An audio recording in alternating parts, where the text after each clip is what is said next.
Hello les amis, je vous retrouve pour une nouvelle vidéo sur la NBA, sur le basket en NBA, et je vais vous présenter le match qui aura lieu cette nuit en France, et donc ce jeudi 5 janvier 2023, et donc ce sera le 6 janvier à 1h du matin en France, Orlando Magic, qui reçoit les Memphis Grizzlies. Donc je vais essayer de vous donner plein d'informations, de statistiques, on va essayer de voir s'il y a une tendance qui découle de tout ça. Donc ça va être un match, donc Orlando est 13e à l'Est, qui reçoit Memphis Grizzlies qui est deuxième à l'ouest. Donc c'est vraiment un match des écarts. Une équipe qui est dans les derniers d'un côté d'une conférence et de l'autre côté l'équipe qui est deuxième de sa conférence. Donc Orlando, total de match 14 victoires, 24 défaites. Et côté Memphis, c'est 24 victoires, 13 défaites, c'est l'inverse. À domicile, 10 victoires, 11 défaites pour Orlando, et à l'extérieur, 9 victoires, 10 défaites pour Memphis qui voyage pas terriblement. À domicile, ils sont très bons, mais à l'extérieur, finalement, ils font pas forcément des super résultats. Et on peut voir qu'Orlando, c'est 50-50 chez eux. Donc ça peut rabattre les cartes, tout simplement. Côté Magic à surveiller, Banquero qui tourne à 20.9 de moyenne par match, 6 rebonds 7, 3 passes 9. Et côté Memphis, on a Morant avec 27.2, 6 rebonds 1, 8 passes. Morant, il est exceptionnel. C'est un joueur incroyable qui est capable de marquer 50 points dans un match, par exemple, et de faire gagner un match à lui tout seul. Ça, c'est super, super important d'avoir un joueur comme ça. Alors, sur les 10 derniers matchs, Orlando, donc ils ont fait 6 victoires, 4 défaites. Vous voyez, comme quoi, c'est pas parce qu'ils sont loin dernier qu'ils sont pas forcément dans une mauvaise passe. Bon, ils ont une série là, je crois, ils viennent de faire une victoire, mais bon, c'est pas forcément, voilà, c'est à surveiller. Côté de Memphis, 4 victoires de suite, 6 victoires, 4 défaites sur les 10 derniers matchs, c'est-à-dire qu'avant, ils avaient une pas terrible série, ils étaient même premiers, on va dire, avant, à un moment, je pense qu'ils ont été premiers de la conférence Ouest, ou pas loin en tout cas, vraiment. Mais là, il reste carrément sur 4 victoires d'affilée. Donc c'est vraiment un match qui va être quand même assez, je dirais, qui pourrait être serré. Donc ça va être à surveiller. On va aller voir les autres statistiques. Alors les joueurs. Côté Orlando, on a Banquero qui est meilleur marqueur de l'équipe. On a Wagner aussi. Alors c'est des jeunes joueurs. Banquero 20 ans, Wagner 21. Tourne à 19.9, 4 rebonds, 3 passes 5.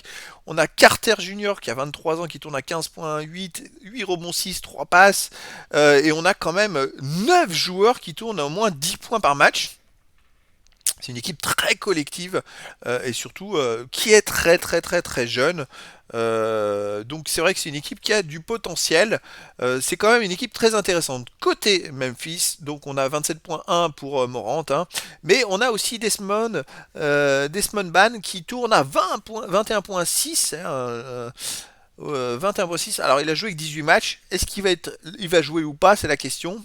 Un joueur qui apporte quand même pas mal. On a Dylan Brooks qui tourne à 17 points, 3 rebonds, 2 passes 7, 8 points pour Steven Adams, mais 11 rebonds.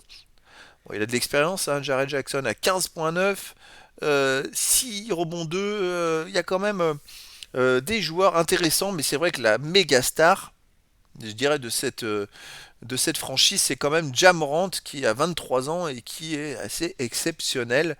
Petite faillite à 3 points. Bon, c'est pas une équipe qui marque, qui est super à droite à 3 points.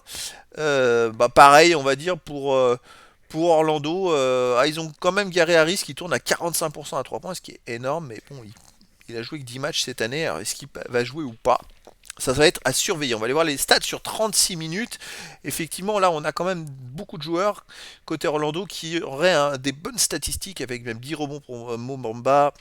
Wendell Carter sera 10-1, 9-8 pour Bol Bol. Enfin voilà, au rebond, c'est une équipe qui se bat énormément, 9-4 pour Moritz Wagner. C'est une équipe qui va chercher les rebonds et qui se bat au rebond, et tous, hein, ils y vont tous.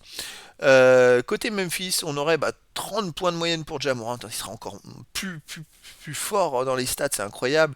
Dion Brooks qui serait là avec 20 points. Puis on aurait quelques joueurs. Ah oui, il y a quand même une surprise. Alors lui, il a joué que 18 matchs, Desmond Ban, mais bon, ça va être à voir si il sera là ou pas. Mais c'est vrai qu'en attaque, il est plutôt performant. Jaren Jackson se retrouvait avec 22 points. Et il a joué que 21 matchs, Jaren Jackson. Donc est-ce qu'il va jouer ou pas? On a trois autres joueurs qui ont joué moins de 20 matchs ou moins. Après, ça va dépendre des blessés, hein. J'ai envie de dire que là, Memphis, par contre, est quand même. Alors, je peux comprendre ils étaient peut-être un moment premier, puis qu'ils ont eu un coup de mou, et là, ils ressortent de 4 victoires d'affilée. C'est quand même. Peut-être qu'il y a des joueurs qui viennent de revenir de blessure, hein, tout simplement. Alors là, ça va être à voir pour les effectifs. Franchement, c'est vrai qu'ils sont pas forcément super à l'extérieur, mais Orlando n'est pas mieux à domicile. Mais l'écart et puis la série, je pense que Memphis est favori pour ce match. Après, le basket, tout est possible. Mais en tout cas, je pense vraiment euh, que Memphis est favori contre Orlando. Voilà les amis. Et ben, je vous donne rendez-vous pour ce match et je vous dis à très bientôt pour une nouvelle vidéo.